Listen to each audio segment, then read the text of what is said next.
একজন মধ্যবিত্ত ঘরের বউ হওয়ার পর বুদ্ধি করে ধৈর্যের সাথে সংসারটাকে যেভাবে আমি গুছিয়ে করে থাকি। রাধে রাধে বন্ধুরা, তোমরা সবাই কেমন আছো? আশা করি তোমরা সবাই খুব ভালো আছো, আর আমরাও বাড়িতে সবাই এখন ভালোই আছি। এই যে সকালবেলা ঘুম থেকে উঠে এই দৌড়ে জল ছেটানো থেকে তোমাদের সাথে ব্লগটা স্টার্ট করছি। আই হোপ তোমাদের ব্লগটি ভালো লাগবে। ওই সকালবেলা গেছিলাম একটু ছাদে, তো তোমাদের সাথে ছাদে বাইরেটা একটু মানে আকাশটা একটু তোমাদের সাথে একটু শেয়ার করলাম। একটু হালকা কুয়াশা কুয়াশা রয়েছে, তবে সেরকম আর শীত নেই। উঠোনটা ঝাড় দিয়ে নিয়েছি, মানে আমার দৌড়ের সামনেটা ঝাড় দিয়ে নিয়েছি। নেওয়ার পর একটু হলুদ জল ছিটিয়ে নিলাম।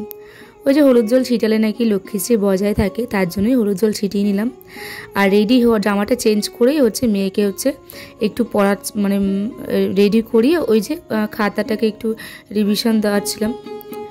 আর আজকে না আমি ব্লগটা কন্টিনিউ করতে পারিনি, তার জন্য কিছু ব্লগ ছিল আগের দিনকার, তো সেটাই তোমাদের সাথে অ্যাড করে দিলাম, দুটো ব্লগ। তো এই যে তারপর মানে ঘরটা মুছে নিচ্ছি। ওদিকে তো মেয়েকে স্কুল দিয়ে এসেছি, মেয়ের তো এক্সাম চলছে, তো এই যে এখন ঘরটাই মুছে নিচ্ছি। আর আমার হাজব্যান্ড আগের দিনকে ওই যে ঘি এনে দিয়েছিল, আর কুম্ভ মেলায় গেছিলো, তো মোরব্বা নিয়ে এসেছিলো। তো ওদিকটা নাকি মোরব্বা ভালো পাওয়া যায়, তো মোরব্বা নিয়ে এসেছিলো। তো ওই জন্য এই যে মোরব্বাটা এখন সেই ঢালা হয়নি, তো কৌটোয় ঢেলে নিচ্ছি। আর ঘি ছিল না অনেকদিন ধরে, তো এখান থেকে ঘি এনে এনে খাচ্ছিলাম। তো আমার হাজব্যান্ড এই যে আমাদের জগৎপুরে মিষ্টির দোকান থেকে ঘি এনে দিয়েছে, তো বললো 250 খেয়ে দেখো, যদি ভালো লাগে তাহলে আবার নিয়ে আসবো। সত্যি বলতে ঘিয়ের গন্ধটা খুব একটা ভালো লাগেনি, মনে হচ্ছে ওপরে সেন্ট মেশানো আছে। তো ওকে বললাম যে তুমি আগে যেখান থেকে আনতে সেখান থেকে এনো, এইখানে ঘিগুলি ভালো না। তো মোরব্বা এনেছিল 1 কেজি, তো ওই ছোটো কৌটোটায় হচ্ছিলো না, তো এই জন্য বড় এই 2 কেজি কৌটোটায় রেখে দিলাম। চলো এখন একটু ডাস্টিংয়ের কাজগুলি করিনি, মোটামুটি করে নিয়েছি, শুধু এই টেবিলটা বাকি আছে। তো এই টেবিলটা এখন পরিষ্কার করে নেবো। এই যে ফিশের এই অ্যাকোয়ারিয়ামটা রয়েছে এখানে ছোট, আর ওই ছোটো একটু হ্যাজমেলের কৌটো আছে, আর একটা দুটো শোপিস আছে, আর একটা মানে প্লেন গাছ আছে। তো এইটা এখন পরিষ্কার করে নেবো। আর ওই ফল টল মাঝে থাকলে এই ঝুড়িটার মধ্যে করে আমি এখানে রেখে দিই। তো আজকে 2 দিন ধরে ফল আনা হয়নি, ওই একটা শাকালু পড়ে রয়েছে, আর কদিন ফল ছিল, সেই ফলগুলি আমি এই ঝুড়িটায় করে এই টেবিলটার উপর রেখে দিতাম। চলো এটা তো পরিষ্কার হয়ে গেছে, হালকা ডাস্টিং করে নিলে না মানে ঘন ঘন করে ওই তোমার ওই ডিপ ক্লিনটা করতে হয় না, অনেকদিন পর পর তোমার ডিপ ক্লিন করলেও হয়ে যায়। তো এত ধুলো পড়ে, ওই যে ঘর ঝাড় দিই, সেই ঝাড় দেওয়া ধুলোগুলি আবার উড়ে তোমার এই যে সব জিনিসপত্র আমার বসে যায়।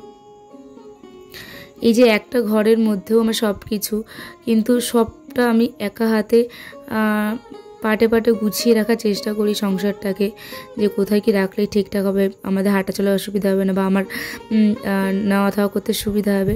সবটা কিন্তু আমার একটা ঘরের মধ্যে। তো ঘরটা তো সত্যি কথা বলতে যে মানে কি বলবো, একটা ঘর, তাও এটাই আমার মনে হয় ছোট্ট আমার একটা স্বর্গ, যেটাকে আমি আমার মতন করে গুছিয়ে রাখতে পারি, আমার মতন করে থাকতে পারি এই ঘরটার মধ্যে, কেউ কিছু বলার থাকে না, কিছু না। তো যাই হোক, একটা ঘরের মধ্যে সব মানে অনেক কিছু, আমার ঘরের মধ্যে কিন্তু প্রচুর জিনিসপত্র, আলমারি দুটো, ওয়ার্ড্রব, ফ্রিজ, খাট, প্রচুর জিনিসপত্র আছে আমার ঘরের মধ্যে, এই একটা ঘরের মধ্যে। অবশ্য ঘরটা আমার অনেকটা বড়।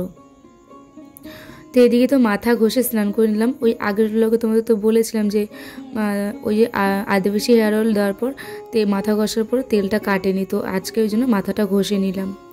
আর এই যে সকালবেলা ঘুম থেকে উঠে না ওই মেয়ে তো 8টা থেকে 10টা পর্যন্ত পরীক্ষা, তো তার জন্য না আমি ওই সকালবেলা ঘুম থেকে উঠে না বাসি মানে বাসি জামাটা ছেড়ে আমি একটু ভাত আর একটু ছোটো ছোটো আলু ভাজা, ছোটো ছোটো আলু যে এনেছিল আমার হাজব্যান্ড, ওটাকে ভেজে দিয়েছিলাম কালো জিরে দিয়ে, মেয়েকে 2 গাল খাইয়ে তারপর পাঠিয়েছি। কারণ আমার মেয়ের খিদে পেয়ে গেলে না, ও মানে খিদের জন্য পাগল হয়ে যায়। তো একটু পেটটা কিছু থাকলে ও লেখার সময় হয়তো এক্সাম দেওয়ার সময় পেটটা যদি মোড়ায়, তাহলে গেল এক্সাম ঠিক করে দিতে পারবে না, তার জন্য একটু সকালবেলা আজকে একটু ভাত খাইয়ে পাঠিয়েছি। তো মেয়েকে স্কুল দিয়ে আসার পর এই যে একটু ঘরে একটা কফির পাতা ছিল, তো একটু ব্ল্যাক কফি খেয়ে নিয়েছি একটু এনার্জির জন্য। আর এই যে তারপর রান্না করতে চলে এসেছি। আর মোটামুটি 2 ঘন্টা হাতে সময় থাকে মেয়ের স্কুল দিয়ে আসার পর। ওর মধ্যে হচ্ছে মানে কাজবাজ সবটা সারতে হয়। আর পুজোটা কালকে থেকে দেব, আজকে আর দেবো না, কেননা হচ্ছে প্রবলেম আছে, তার জন্য বুঝতেই তো পারছো তোমরা।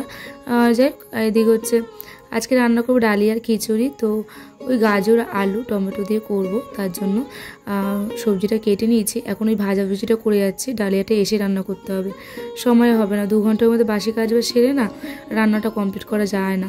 তো যাই হোক, এদিকে ওই হাজব্যান্ড আর আমি মিলে আগের দিনকে গ্রসারি বাজার করতে গেলাম মেয়ে মিলে। তো সেই তেলটা ঢালা হয়নি, তো রিফাইন অয়েলটা এখন ঢেলে নিচ্ছি। তো ওই জন্য হচ্ছে যে আমি বালতিটায় ঢাকনাটা যে বালতিটার মধ্যে আমি এক্সট্রা গ্রসারিগুলি রাখি, তো সেখান থেকে তেল দুটো নিয়ে আসলাম, নিয়ে এসে ঢেলে নিলাম। আর এই যে পাঁপড়টা আগে ভেজে নিচ্ছি, এটা একটা এখন টিফিন কারির মধ্যে রেখে দেবো প্লাস্টিকের। আর তারপর হচ্ছে সবজিগুলো ভেজে নেবো, আর মুগ ডালটা ভেজে ওই ডালটা ভেজে রেখে দিয়ে যাব। তারপরে মেয়েকে নিয়ে আসার পর হচ্ছে ডালিয়াটা করব। আর এর মধ্যে সকালে যে ভাতটা করেছিলাম, এই ভাতও আছে, আলু ভাজাটাও আছে, মেয়ে যদি এসে খেতে চায় ওটা একটু খাইয়ে দেবো। তারপরে দুপুরবেলা ডালিয়াটা দেবো, খানে খিচুড়িটা। ডালিয়ার খিচুড়ি আমাদের কয়েকদিন হচ্ছে খাওয়া হয় না। যাই হোক, এদিকে মেয়েকে স্কুল থেকে নিয়ে এসে আমি বাজারে এসেছি। এদিনকে তো মল থেকে 2-3টে গেঞ্জি নিয়েছি, কিন্তু ওই যে প্যান্ট নেওয়া হয়নি। অ্যাকচুয়ালি প্যান্ট আছে 2-3টে, সব জামা প্যান্ট বের করে দিয়েছি। এখন মেয়ের সেরকম একটা জামা প্যান্ট নেই, তো তার জন্য আগের দিনকে মল থেকে কিছুটা কিনেছি। আর আজকে এসে এই যে বাজার থেকে কিনছি। মলে সেদিনকে প্যান্ট খুঁজেছি, ভালো প্যান্ট পাইনি রেগুলার বেসিস যেগুলি পরার জন্য কটনের। তো এই যে এই কাকুরটার কাছ থেকে মেয়ের রেগুলার জামা প্যান্টগুলি নিই পরার।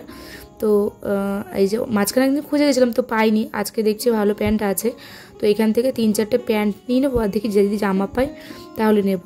তো বাটি প্রিন্টের জামাগুলো খুঁজছিলাম, তো ওগুলো তো পাইনি। তো কাকুকে বললাম বাটি প্রিন্টের জামাগুলি হয় না, তুমি সেইগুলো এনে দিও, আমি তাহলে নেব। তো উনি বললো সামনের রোববার পাবে।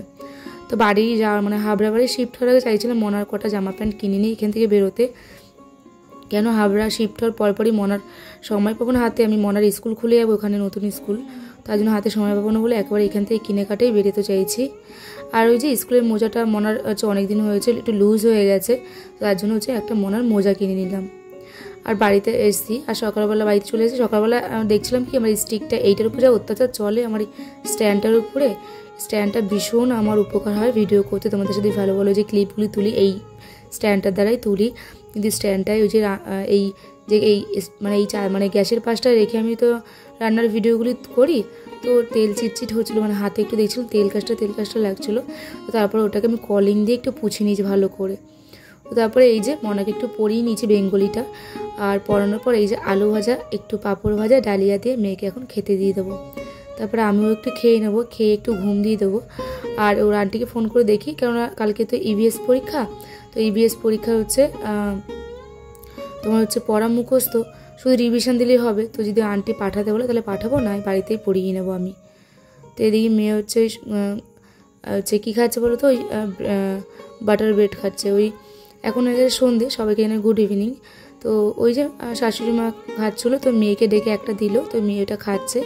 মেয়ে ফ্রেশ হয়ে গেছে। আর এই যে বাইরে কিছু জামা প্যান্ট ছিল, ওই গামছা টামছা, তো এগুলো এখন গুছিয়ে রেখে দেবো, বিছানাটা গুছিয়ে নেবো। তো মেয়ে ওটা খাচ্ছে, খাক, ওটা ফ্রেশ হয়ে গেছে। তারপর চুলটা ওর বেঁধে দেবো, আর আমিও চুলটা বেনিনি করে নেবো। করার পর মেয়েকে 1/2 ঘন্টা পর ও একটু রিল্যাক্স ফিল হয়ে নি, ঘুম থেকে উঠে মানুষের মুড তো ঠিক থাকে না, ওইটা কাটিয়ে উঠুক, তারপরে মেয়েকে বই নিয়ে বসাবো। হাজব্যান্ড কালকে আসবে, তো ওই জন্য অতটা চাপ নেই রাত্রে রান্নার। আর যদি মেয়ে রাতে রুটি খেতে যায় রুটি করে দেবো, আর না হলে একটু ভাত কিছু করে নেবো, কারণ মেয়ের প্রচুর পড়ানো আছে, অ্যানুয়াল এক্সাম, বুঝতেই পারছো, এবার ক্লাস 2-এ উঠবে। তো মেয়ের তো দিকে চুলটা বেঁধে দিয়েছে, আমার আর চুলটা বাঁধা হয়নি, আমি এখন চুলটা বেঁধে নেবো। সত্যি কথা বলতে গেলে একা না চুলটা বেঁধে করতে গেলে না একটু বেঁকে যায়। আর এই দেখো চুলটাকে সকালবেলা মাথা ঘষার পর চুলটাকে উঁচু করে তুলে বেঁধে দিয়েছি। মাথা ঘষার পর চুলটা একটু স্ট্রেট থাকে, কিন্তু এই যে গুটি মুটি বেঁধে রেখেছিলাম, তো চুলটা দেখো কেমন একটা ঢেউ খেলানো জলের মতন হয়ে গেছে। যাই হোক, এটাকে এখন আছে, এটা বেনুনি করে নেবো, তাহলে একটু রিল্যাক্স থাকা যাবে। ওই সবসময় ক্লিপ দিয়ে উঠিয়ে রাখি না, চুলটা একদম ঘেটে থাকে, দেখেছো কেমন হয়ে গেছে। দেখে কেউ বলবেই না যে মাথা ঘষিয়েছি আজকে এরকম। আমার চুল না আগে এতটা হার্ড ছিল না, অনেক সফট ছিল আগে আমার চুল, কেন যে এতটা হার্ড হয়ে গেছে এখন বুঝতে পারি না। তাও তো অনেক সময় অনেক কিছু দিই মাথায়। মাঝখানে তো মেথি ভিজিয়ে পেস্ট করে যে লিকুইডটা বেরোয় সেটা দিয়েছিলাম। তো প্রায় সময় করে থাকি, সেটা তোমাদের সাথে শেয়ার করা হয় না, নেক্সট দিন যদি করি সেটা তোমাদের সাথে অবশ্যই শেয়ার করব। চলো চুলটা এখন বেঁধে নিই, বেঁধে নেওয়ার পর হচ্ছে মেয়েকে বই নিয়ে বসাবো। আর শাশুড়ি মা তো কদিন ধরে আমার বড় বাসুরের ঘরে খাওয়া দাওয়া করছে, তো ওর জন্য হচ্ছে অতটা এখন চাপ নেই রান্নাঘরে, মেয়েকে রিল্যাক্সে পড়াতে পারবো এখন 2-3 ঘন্টা। চলো চুলটা তো আমার বাঁধা হয়ে গেছে, স্ট্রেট হয়েছে আজকে, অন্যদিনকে চুলটা বেঁকিয়ে থাকে, আজকে একটু ভালো করে বেঁধে নিয়েছি, তবে বারবার আমি ঘুরে পিছনটা দেখছি বেঁকিয়ে গেছে কি না। চলো ভিডিওটা বাড়াবো না, ভিডিওটা কেমন লাগলো প্লিজ তোমরা কমেন্ট করে জানিও। আর হ্যাঁ, যারা এই মুহূর্তে আমার নতুন বন্ধুরা দেখছো প্লিজ চ্যানেলটি সাবস্ক্রাইব করে আমার পাশে থেকো তোমরা। চলো টাটা, সবাই ভালো থেকো, সুস্থ থেকো। আর হ্যাঁ, অবশ্যই চ্যানেলটি সাবস্ক্রাইব করে লাইক কমেন্ট শেয়ার করে আমার পাশে থেকো তোমরা। তো চলো নেক্সট ব্লগে তোমাদের সাথে দেখা হবে, কথাও হবে। টাটা সবাইকে।